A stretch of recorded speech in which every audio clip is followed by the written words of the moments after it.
Good morning. My name is Barbara Payne, and I am the worship associate today.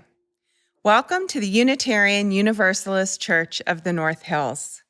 Whether you've been with this church a decade or more, or this is your first time visiting, we welcome you. Whatever the faith and traditions of your past, we welcome you. Whatever your theological stance, we welcome you. Whoever you are and whoever you love, we welcome you.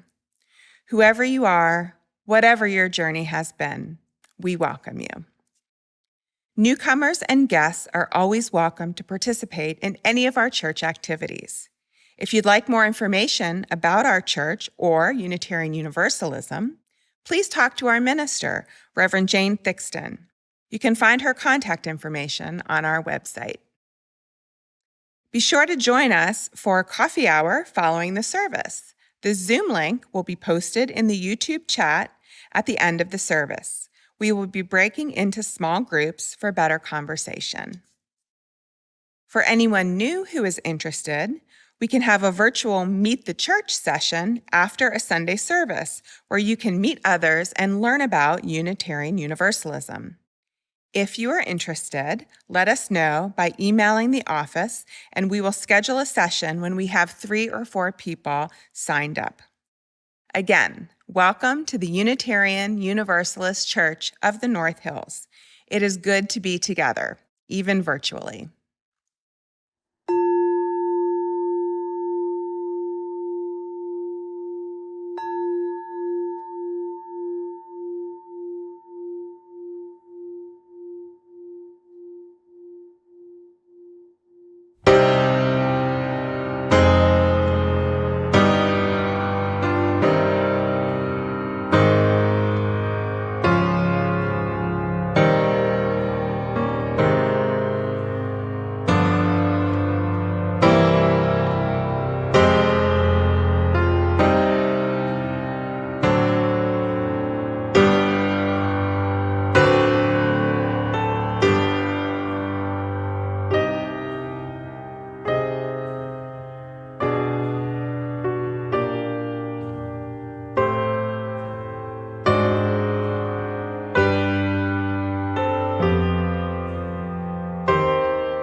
Good morning, Unitarian Universalists of the North Hills, and a special hello to those of you who I've known and worked with over the years. I am delighted to have been asked to share worship with you this morning. My opening words actually come from one of your members, Carol Balance, and it's entitled, What If 2020 Isn't Canceled? What if 2020 is not canceled? What if 2020 is the year we've been waiting for? A year so uncomfortable, so painful, so scary, so raw, that it finally forces us to grow. A year that screams so loud, finally awakening us from our ignorant slumber.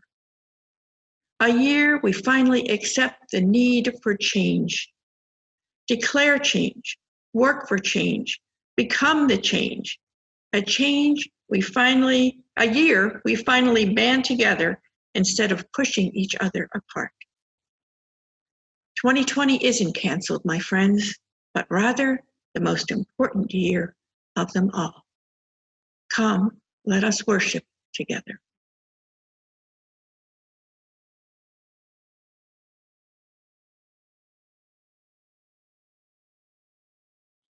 This summer solstice is traditionally known as a time for new beginnings.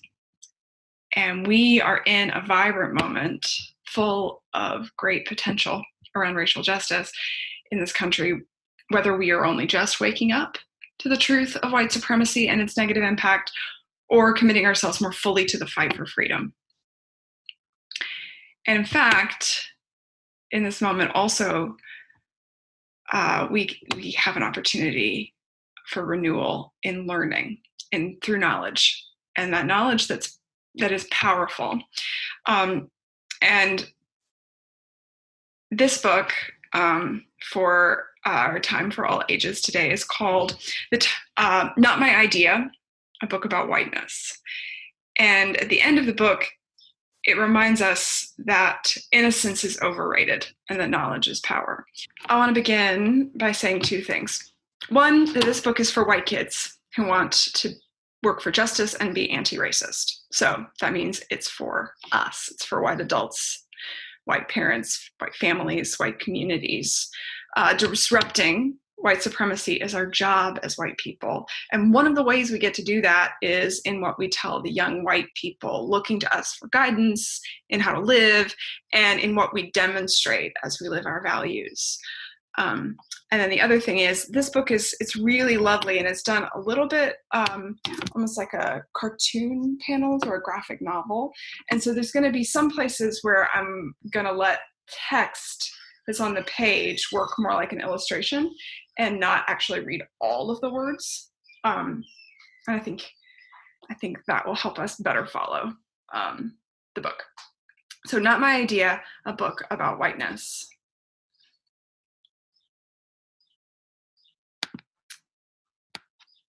In a 1993 interview, Toni Morrison said about racism in America, "White people have a very, very serious problem, and they should start thinking about what they can do about it." She added, "Take me out of it." Those words landed in me as a direct command. I made this book for my own white sons with help from their teachers and mine. It's dedicated to the Brooklyn Free School, where my family was first called upon to engage with whiteness in order to dismantle white supremacy. When grown-ups try to hide scary things from kids, "Oh no, not again." "What? Mom, what? Not again." It's usually because they're scared too. "Who is that with their hands up? Why is that policeman screaming at him?" They want to bury the truth. "You don't need to worry about this. You're safe. Understand?" Our family is kind to everyone. We don't see color. Deep down, we all know color matters. Skin color makes a difference in how the world sees you and in how you see the world. I want to bring my aunt a gift. This will only take a minute. It makes a difference in how much trouble seems to find you or let you be. In stores, in cars, on sidewalks, at school, your skin color affects the most ordinary daily experiences, including which neighborhoods welcome you. "So relieved you got here safely." Why wouldn't we? The protests. "They're blocking the road." Marchers came to demand justice for the unarmed African American. They demand an end to killings across the nation, part of a shameful pattern that has claimed the lives, particularly of young men of color. Marchers referenced past victims and a video taken by a bystander.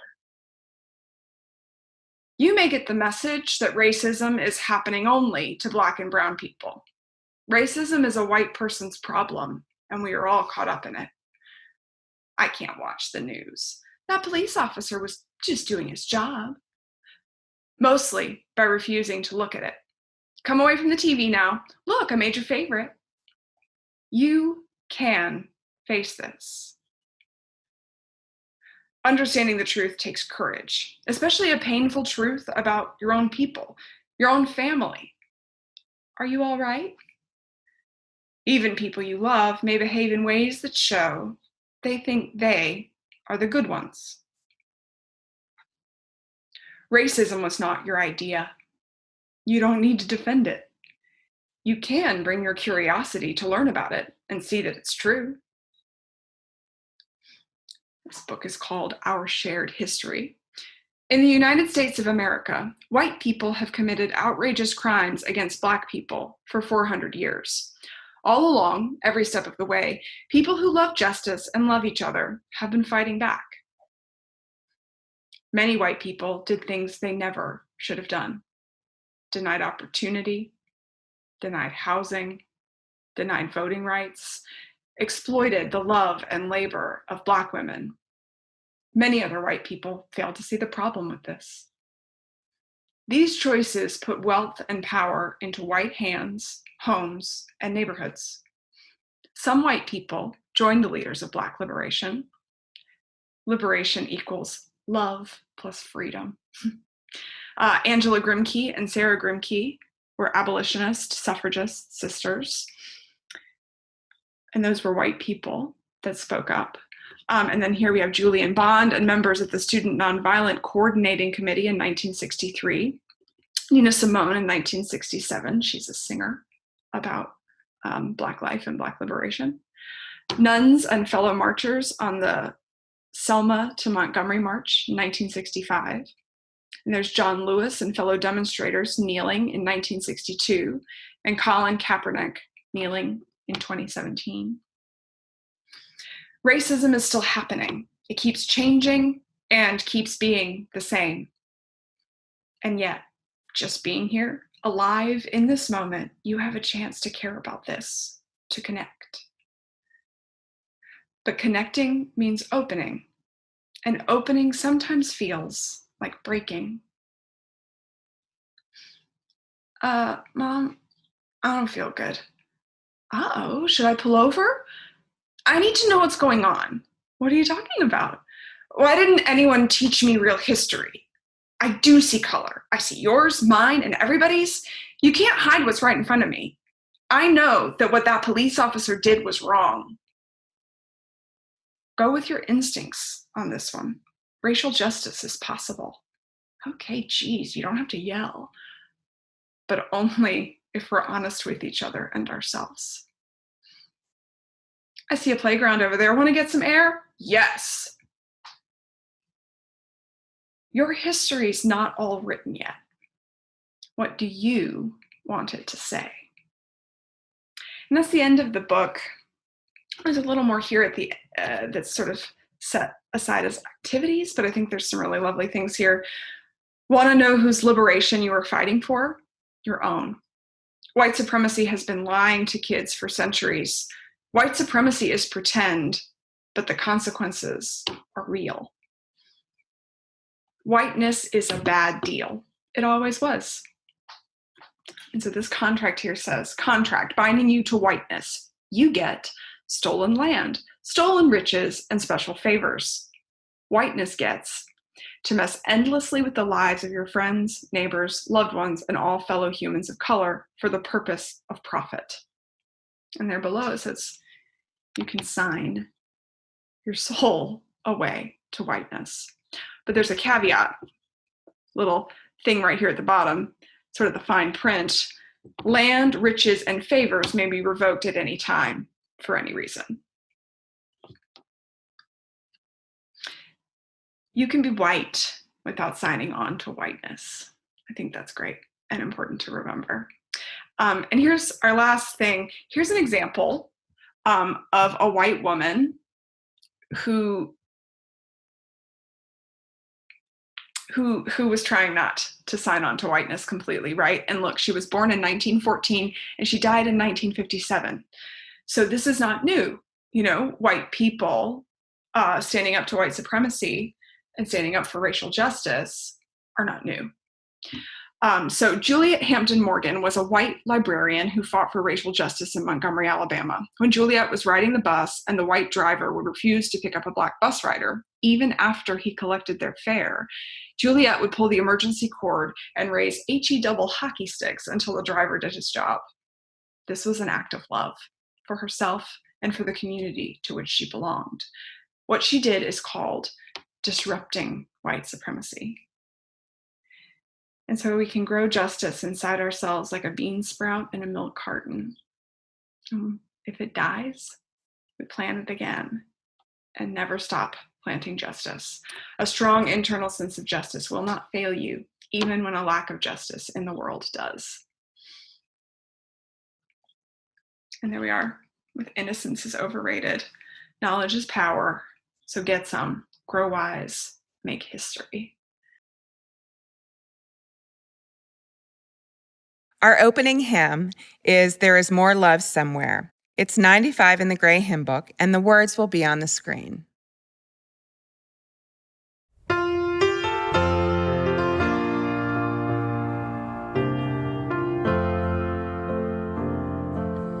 There is more love somewhere.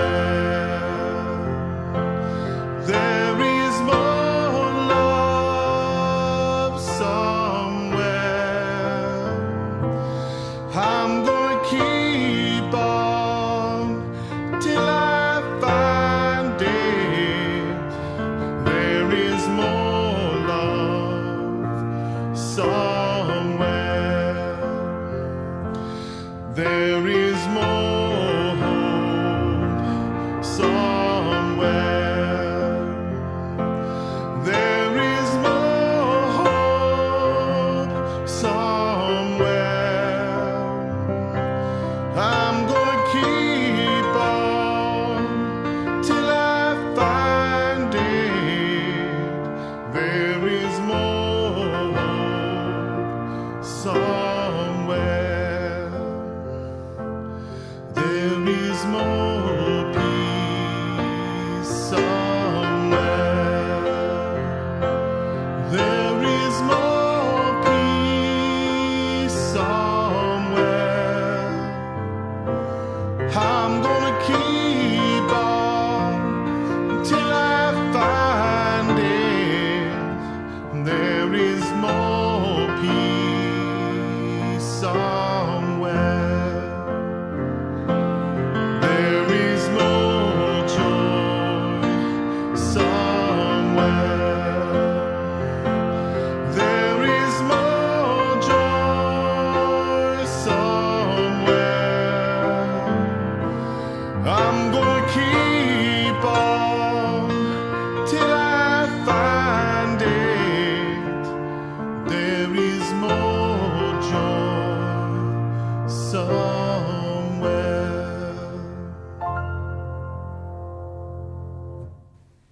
Hi, I'm Chris Hill with the Lay Pastoral Care Team. During our service, we create this sacred space for sharing within our community. It's a time to share significant life passages with the congregation so you can be held in loving care. I'll be reading the joys and sorrows this morning. We'll be placing a stone representing each joy or sorrow in the sand, representing our congregation, supporting the sorrows and lifting up the joys. From Denise Gallagher, a joy. One of my coworkers, whom I respect a lot, was recently exposed to someone who got sick with COVID the following day. He has been in quarantine since, and while his test came back negative, he's still concerned that he may have it. He will continue his quarantine for the full 2 weeks and get retested if he develops new symptoms. To Denise and her coworker, we say, we share in your joy. From Walsha Albright, it's a joy to be recovering from 14 days of fever, chills, and flu-like symptoms, which tested negative for both COVID-19 and Lyme disease. It was diagnosed as facial cellulitis, probably contracted from a bite or scratch while gardening. I had an allergic reaction to the first antibiotic. After starting a second, my symptoms are subsiding, but my energy is still low. I'm very grateful for all the offers of support from family, friends, and members of the church community. Thank you all. To Marcia, we say, we share in your joy. From Aaron Terizzi, a joy. On Thursday, I got a call to fill in for a teacher on maternity leave at another site. I'll be starting on Monday. The hope is to go back to my regular site when she comes back and not be furloughed again.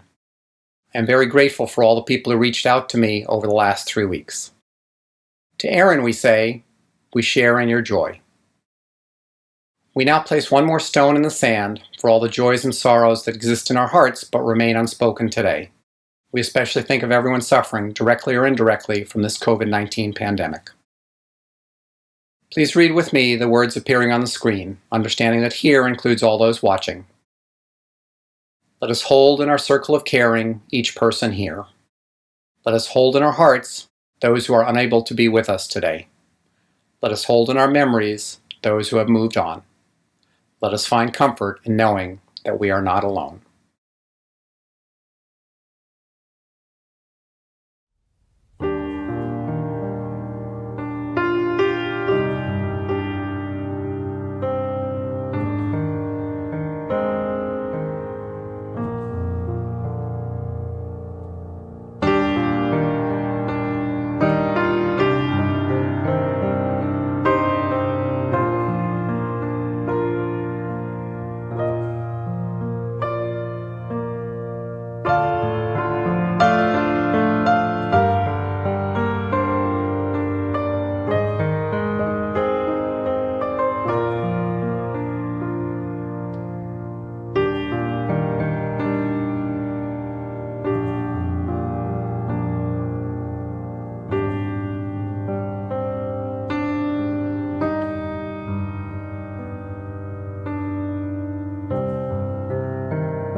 The reading today is In the Midst of a World by Rebecca Ann Parker.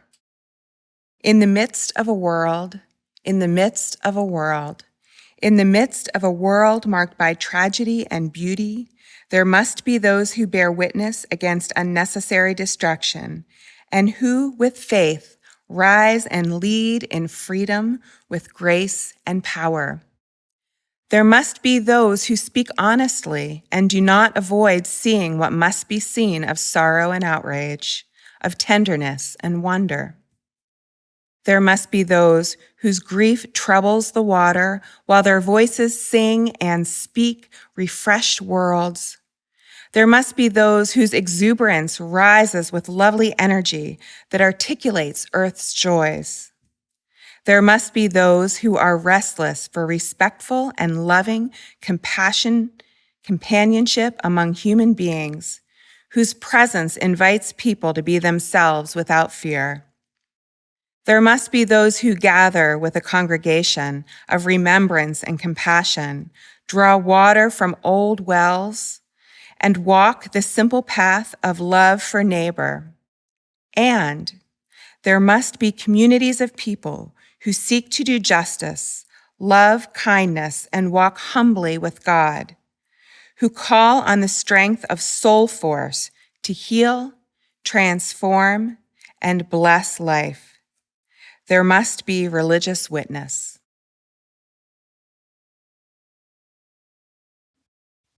I would like to offer a brief introduction to our hymn number 123, Spirit of Life. It is a very well-known hymn in our congregations, but it's not necessarily known as a social justice hymn. So why am I asking us to sing it this morning in a service that is themed around social justice? Spirit of Life was written, many of you know, by Carolyn McDade, a woman who calls herself an activist, not a musician. Her hymns are simple, often written on scraps of paper with just one melody line. And she takes those scraps of paper and shares them with small women's choirs that she's a member of. Social justice and activism have formed her work, she says.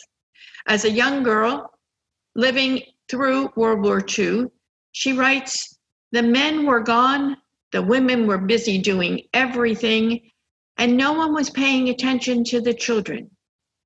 I will never, ever forget the vision on the big screen in the movie theater between the cartoons of the bombings of Nagasaki and Hiroshima." McDade is not a book-signed member of a Unitarian Universalist congregation, but she has known and worked with UUs throughout her life. And she says being with UUs is where she most feels the spirit of life. Like much of McDade's music, the genesis of Spirit of Life was a very personal one. And I'll cite here from a UU World 2007 article on McDade and her work. Late one night in the early 1980s, she was driving her close friend Pat Solomon home from a meeting with Unitarian Universalists. And in UU telling, that meeting has been called a church social justice meeting, an anti-nuclear power demonstration, and a remembrance of Harvey Milk. Versions that may work well in a sermon, McDade says, but her memory tells us that it was a meeting for Central American solidarity. What she remembers most clearly is not the meeting, but how she felt when it was over. When I got to Pat's house, I told her, I feel like a piece of dried cardboard that has lied in the attic for years. Just open the door and I'll be dust. I was tired, not with my community, but with the world. McDade then drove to her own home in Newtonville. And she says, I walked through my house in the dark, found my piano, and that was my prayer. Spirit of Life was my prayer. May I not drop out. It was not written, but prayed. I knew, she says, more than anything that I wanted to continue in faith with the movement. So I invite us to sing now Spirit of Life, each in our own homes, with that idea of it being a renewal of the spirit for justice. Thank you.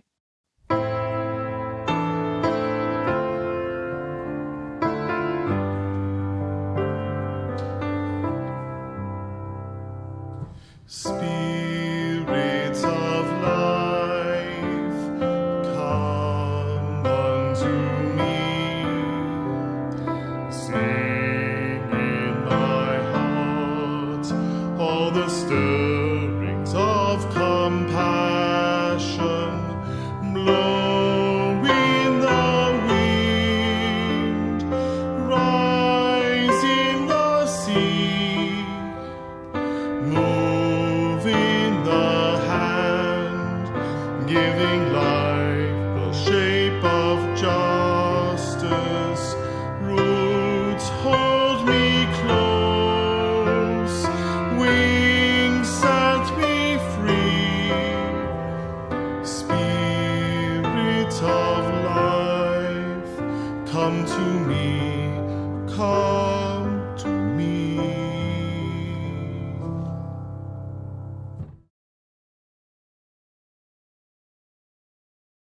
Spirit of Life, come unto me. Blow in the wind, rise in the sea. Move in the hand, giving life the shape of justice. Spirit of Life, come unto me. The roots of Unitarian Universalism are grounded in social justice. Just a few highlights of our history. Unitarian Universalists helped to form this country. They were white men, they were slave owners, they were landowners, but they also had those original ideas of democracy that have lasted for 2 centuries. The values upon which our country has grown. In the early days of the establishment of our country, Unitarian women created schools for children, homes for orphans, libraries to encourage reading and education. The Mother's Day Proclamation, written by Julia Ward Howe.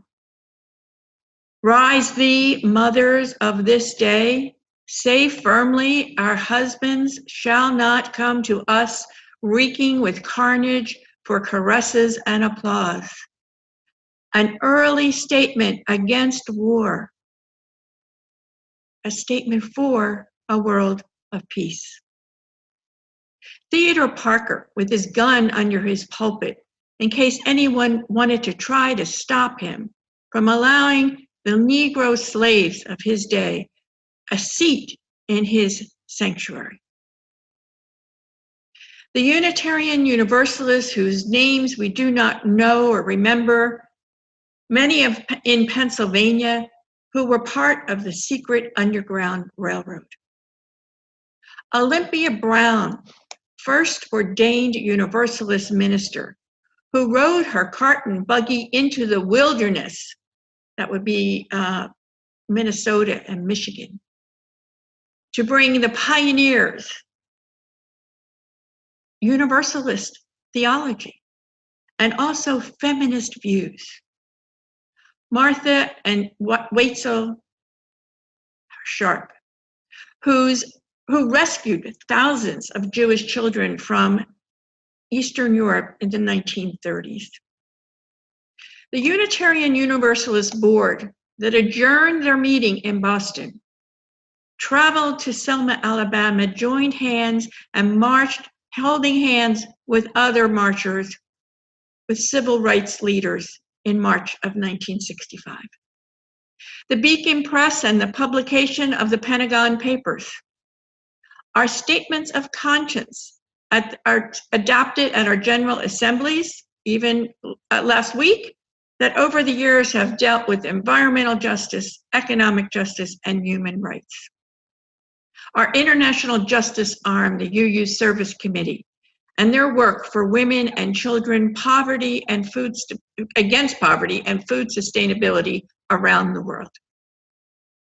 And more recently, the formation of the College of Social Justice, taking some members of this congregation, I know, taking teams of Unitarian Universalists to see what is really going on at our southern border, and to build relationships with the people who are helping and assisting the immigrants, and relationships with the immigrants themselves, those who are seeking asylum in our country, those who hope for a better, renewed life here, away from the suffering and torment and torture and possible death in their home countries.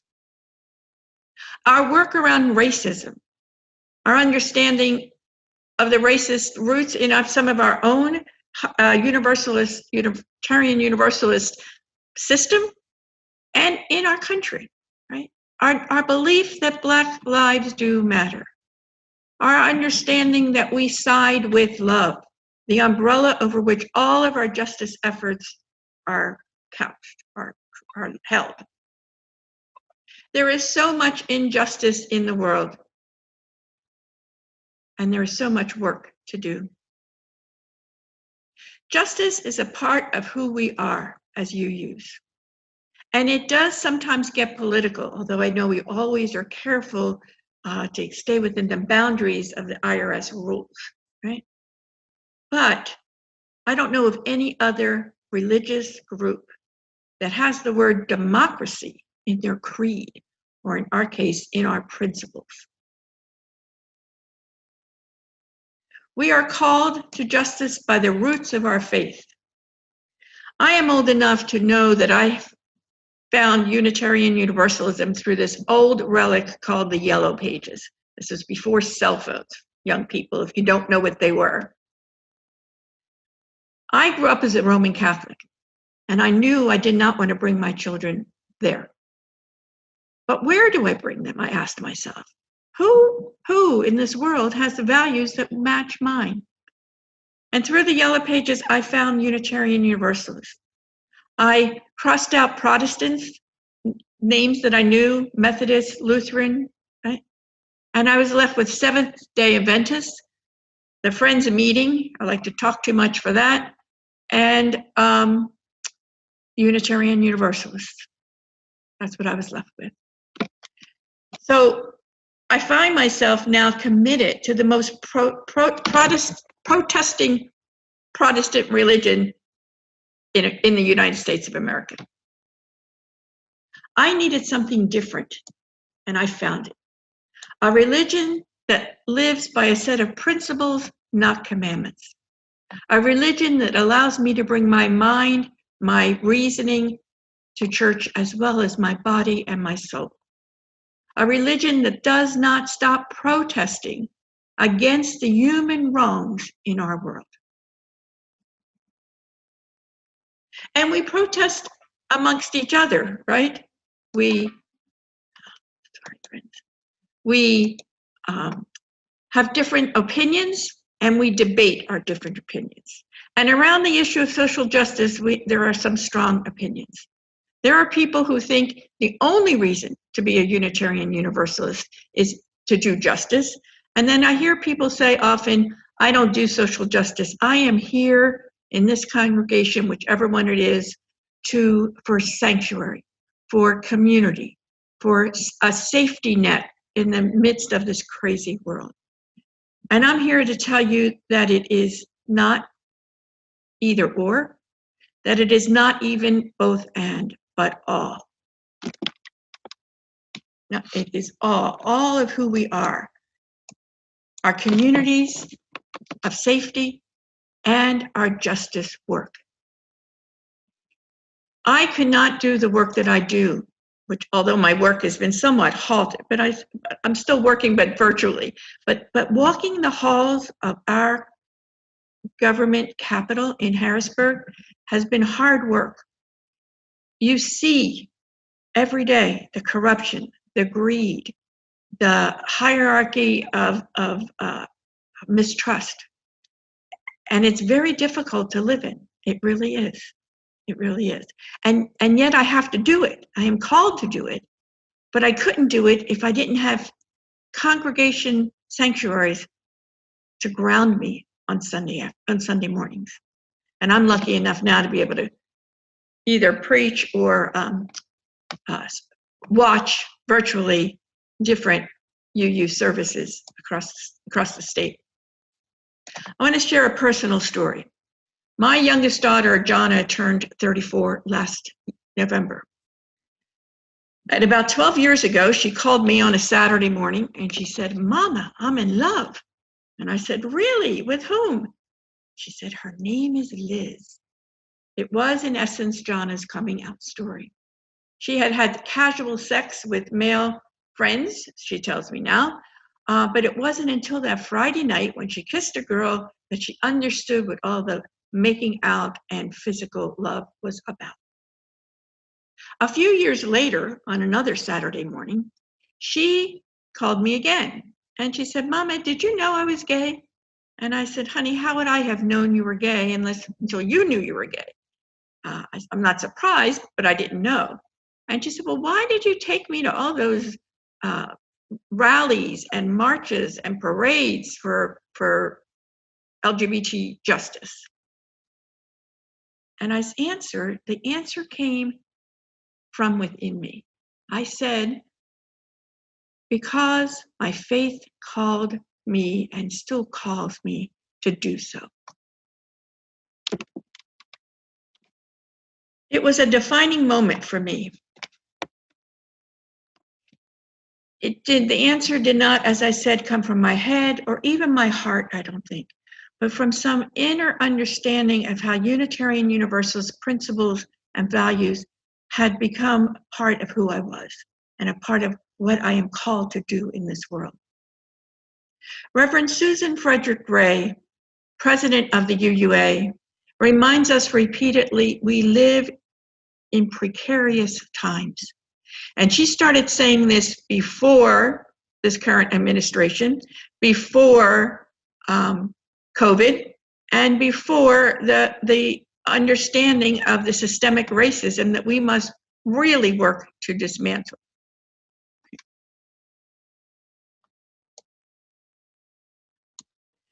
We, Unitarians and Universalists and UUs, along with our country, have a history. I began with some of the positive highlights of our faith's history. But we all know as citizens of these United States, that we have been a part of the abuse. We and our ancestors have been a part of the abusive takeover of the native lands. We have been a part of slavery.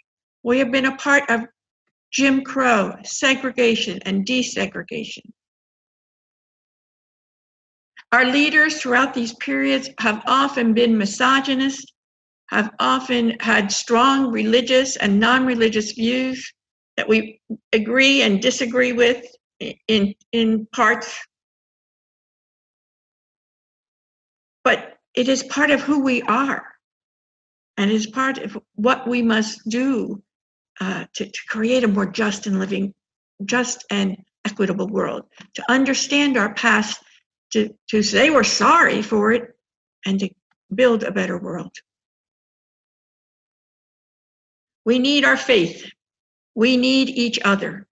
We need social justice because it's the roots of who we are, and we need communities of sanctuary and healing and community.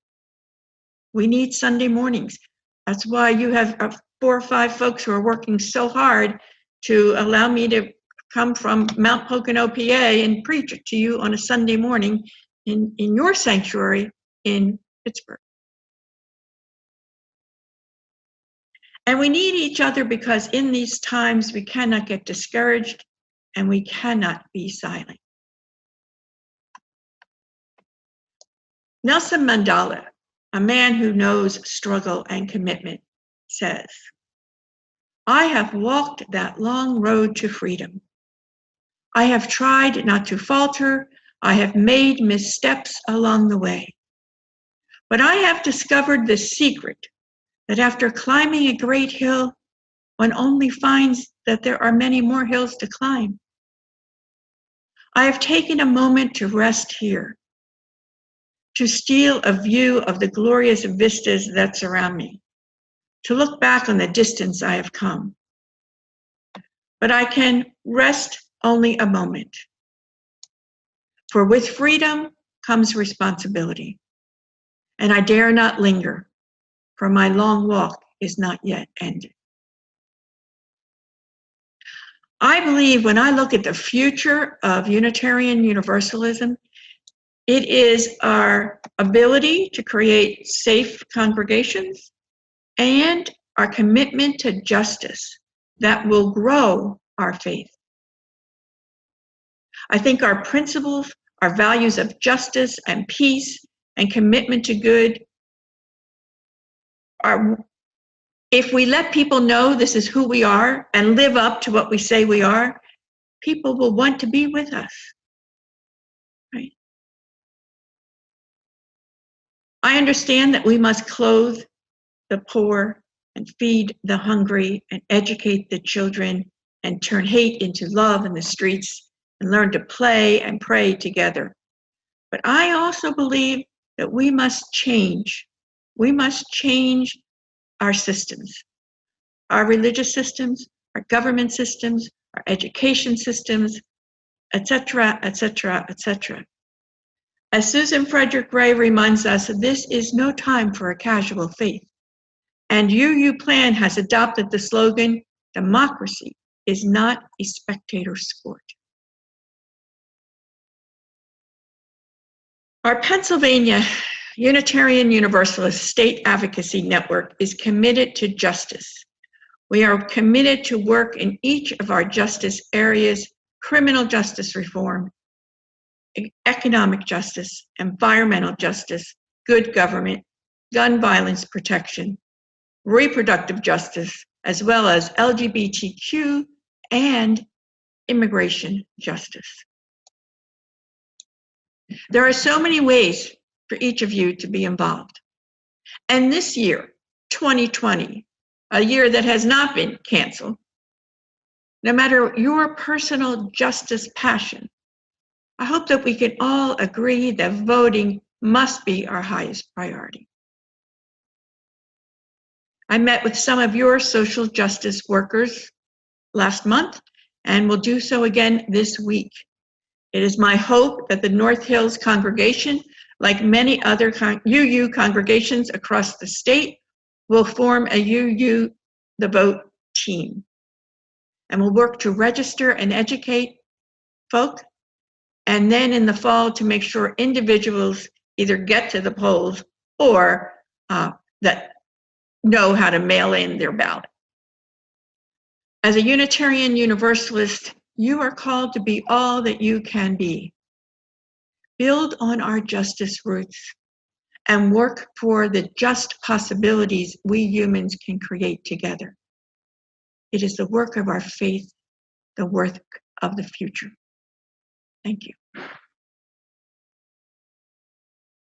Please join in singing our final hymn, Spirit of Life, number 123 in the gray hymnal.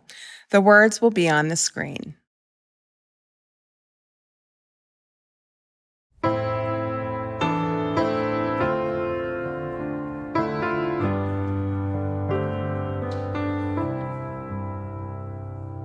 Spirit of life, come unto me. Sing in my heart all the stirrings of compassion. Blow in the wind, rise in the sea. Move in the hand, giving life the shape of justice. Roots hold me close, wings set me free. Spirit of life, come to me, come to me.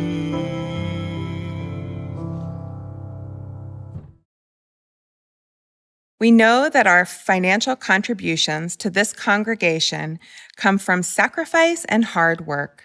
We are so grateful for this and commit together to ensure the funds we gather collectively do a greater good for ourselves and our world than they could have done alone.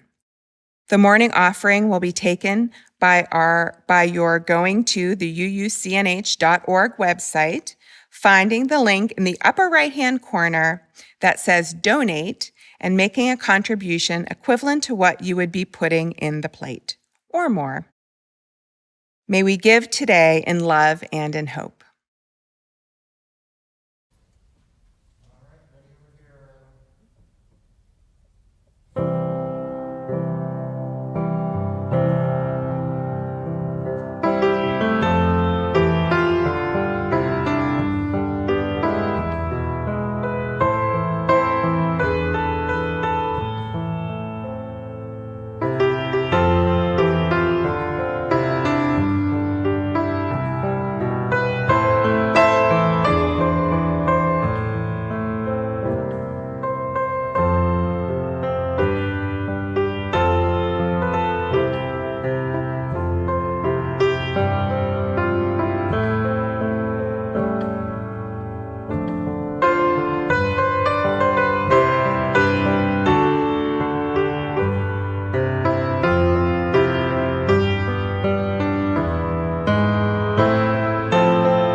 Please join me in saying the dedication of the offering. The words will be on the screen.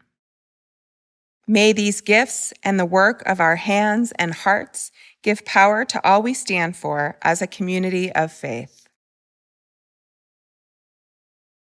As we leave each other today, I invite you to go in peace, to continue to work for peace and social justice. And may your Unitarian Universalist values guide you in your day-to-day living. Amen. Blessed be.